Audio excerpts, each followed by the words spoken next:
roared back after the Russia central bank sent signals that they were not very happy about the rapid drop in crude prices, and European markets bounced back as Italian political factions have decided to talk.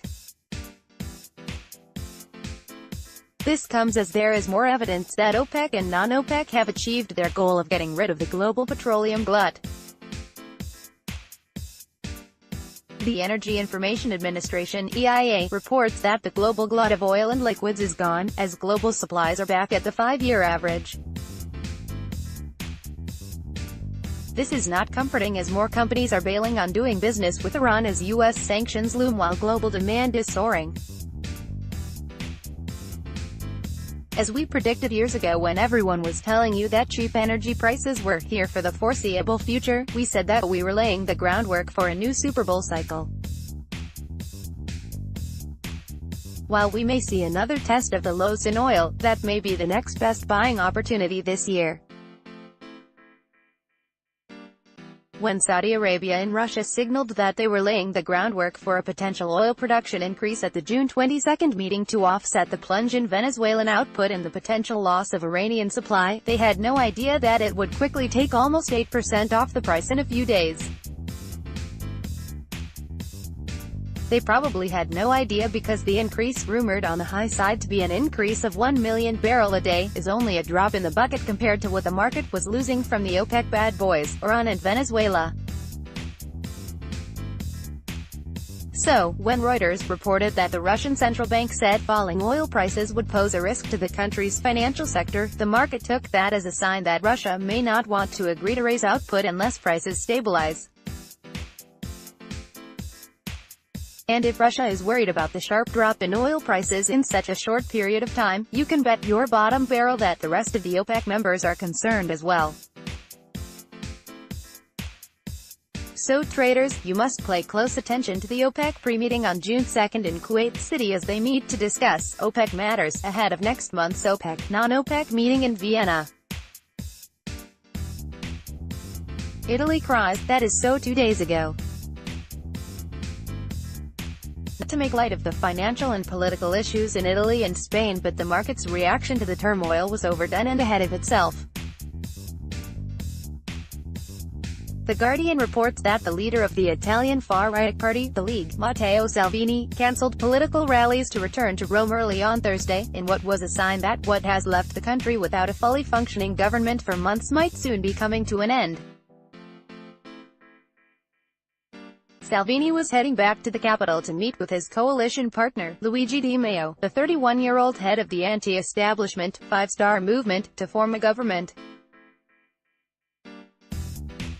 The Guardian says that Italian press reports indicated that any agreement to form a new populist government involving the League, formerly known as the Lega Nord, and M5S would include the nomination, again, of Giuseppe Conte, a formerly obscure law professor, to serve as prime minister.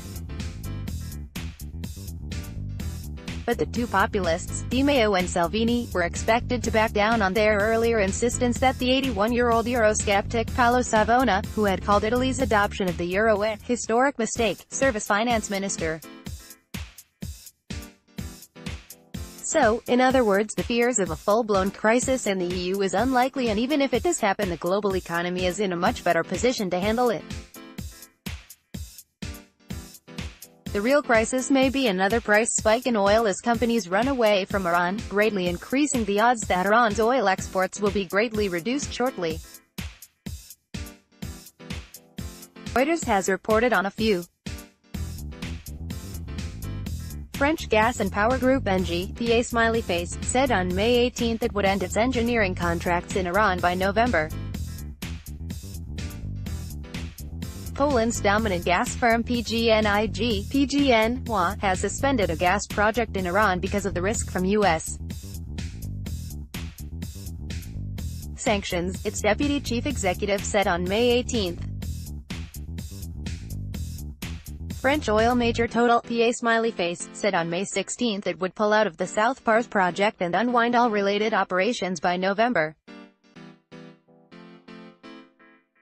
Unless Total is granted a specific project waiver by U.S. authorities with the support of the French and European authorities. There are surely more that will be added. This comes as the glut is gone.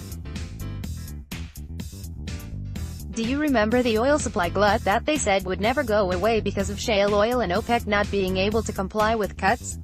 They told us that we would have a glut for maybe decades to come. Well, they forgot to factor in demand growth and the impact of $1 trillion in capital spending cuts, and they did not pay attention to the changing political and economic dynamics in the OPEC cartel. The Energy Information Administration reported that total liquid fuels in the United States and OECD countries have returned to the 5-year average.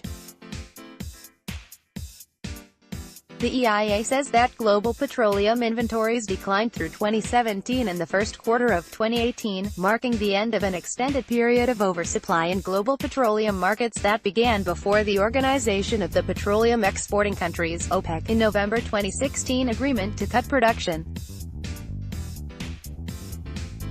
OPEC plans to reconvene on June 22, and markets now appear more in balance, but uncertainty remains going forward.